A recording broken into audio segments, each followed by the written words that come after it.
Halo teman-teman, balik lagi bersama dengan saya Firly, seorang fisio di Palembang, Sumatera Selatan. Nah, pada kesempatan kali ini aku mau mempromosikan atau nunjukin alat baru yang baru datang beberapa hari yang lalu. Jadi bentuknya itu kayak gini nih, bentuknya kayak tangan. Ini bukan untuk yang nepokin waktu permainan bulu tangkis ataupun voli ya, bukan. Ini gunanya untuk mengkoreksi pada pasien stroke agar dianya tidak terlalu menggenggam.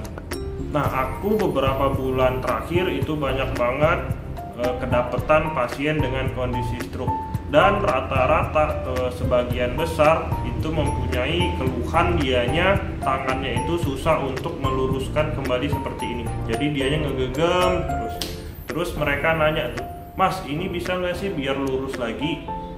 Nah, jawabannya ya pakai ini tadi.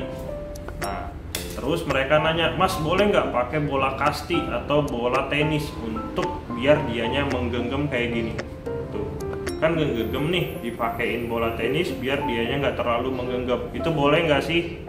Nah, jawabannya itu enggak aku saranin. Kenapa? Secara insting atau secara bawaan dari lahir, manusia itu misalnya dikasih sesuatu barang di tangannya, otomatis akan dianya menggenggam. Kalau misalnya kamu nggak percaya, coba misalnya kalau kamu ada anak kecil atau balita, coba kasih tangan kayak gini, pasti digenggam sama dia. Nah, pada kondisi stroke, misalnya kita kasih benda terus yang untuk dia menggenggam kayak gini, yang ada si tangannya malah makin ngegenggam kayak gini, bukannya malah dianya ngelebar.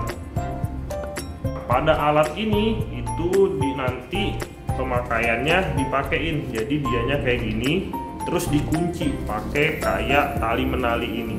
Dia fungsinya agar menstimulus si tangan untuk meluruskan kembali. Nih, aku kasih contoh fotonya, aku terapin pada pasien di yang ini.